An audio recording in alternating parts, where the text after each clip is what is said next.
je suis Babette Lemay, j'habite les Sablons. Bon voilà, j'ai un peu hésité, je ne suis pas à l'aise avec cet exercice, mais juste en toute simplicité, je porte des choses fortes et je me dis que ça me tient à cœur de dire ce que je vais dire. Voilà. Je soutiens la liste vers le Mans en commun, c'est vrai, parce que d'abord je connais des gens engagés dans des causes communes, que je retrouve dans des combats importants. Et avec eux, j'espère pouvoir sentir qu'avec cette équipe-là, tous ensemble, on pourrait porter le souci du bien commun par des mesures concrètes, à la fois simples puis humaines. J'ai confiance, mais bon, il faut qu'on y arrive, quoi. Par exemple, moi, ce qui me donne confiance, c'est l'engagement à un travail en profondeur avec des habitants des quartiers, pour permettre une vraie prise en compte des besoins et des difficultés qu'ils expriment au quotidien. C'est pas si évident que ça. Des assemblées dotées de réels pouvoirs avec des moyens, ça c'est important aussi.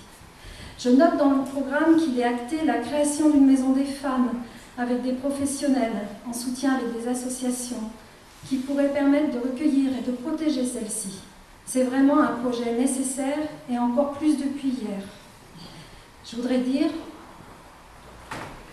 l'émotion du quartier des Sablons suite au décès de Aïssa, cette maman de 2 enfants qui est morte sous les coups de son compagnon. Vous en avez parlé, je crois, c'est sûr.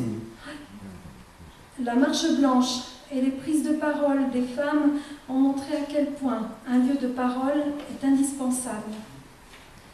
Ça me rappelle l'an passé, en mai, où nous avons été alertés par une femme signalant des femmes sans papier à la rue.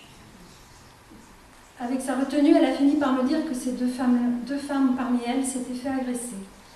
Alors, l'inacceptable était dépassé, il fallait faire quelque chose. Avec le comité d'accueil 72 dont je fais partie, en lien avec RESF, LDH et la CIMAD, nous avons occupé une salle de la fac. Beaucoup de personnes dans cette salle ont été impliquées dans l'action. C'est au mois de juin. C'est au mois de juin. Voilà. Non, mais... je ne sais pas quel délai.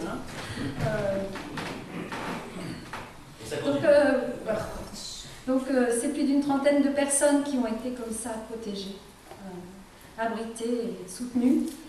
Et au prix de bon nombre d'heures militantes, il y en a qui pourront en parler là, tous ont été pris en charge dans le dispositif, même très insuffisant mais réel, d'hébergement d'urgence.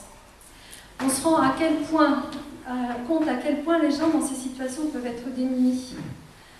Comme cette famille française de Mayotte, de 2 femmes avec 10 enfants, qui étaient dehors sur la promenade des Sablons, alors qu'elles avaient droit au logement social. Il fallait juste un accompagnement et des démarches pour elles. Aujourd'hui, grâce à l'action collective, elle revit dans un logement avec sa famille.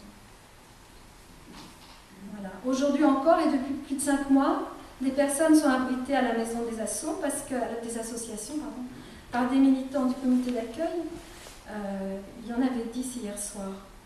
Car pas prise dans l'hébergement d'urgence. Aujourd'hui, pour des personnes demandeurs d'asile et les réfugiés, c'est le parcours du combattant. Les démarches sont difficiles, pas de ressources, pas de droit au tram. L'État se désengage de plus en plus, on voit au niveau national en ce moment. Cette situation laisse des gens, mais aussi des associations et des gens de terrain dans le vide. On n'a pas de réponse. Et pourtant, heureusement, il y a les assos. Parce que pour faire l'accompagnement avec des personnes, c'est hyper important. Bon voilà, alors tout ça c'était pour dire, localement, il y a beaucoup à faire, c'est sûr. Une ville bienveillante et accueillante pour tous, ce serait top, quoi. Hein, avec des interlocuteurs qui affirment leur volonté d'accueil, en travaillant à des conditions d'un accueil digne, vraiment sur la ville, quoi. Donc des vrais hébergements, un accompagnement social des personnes, enfin quelque chose d'humain, hein, d'être dans des choses simples mais humaines, quoi. En attendant qu'ils aient leur situation gérée, quoi. Donc voilà, moi je compte sur cette liste pour porter ce projet. J'ai vu que c'était marqué qu'une ville bienveillante et accueillante, ce serait important pour tous. Donc voilà, je sais pas, je crois que j'ai beaucoup parlé.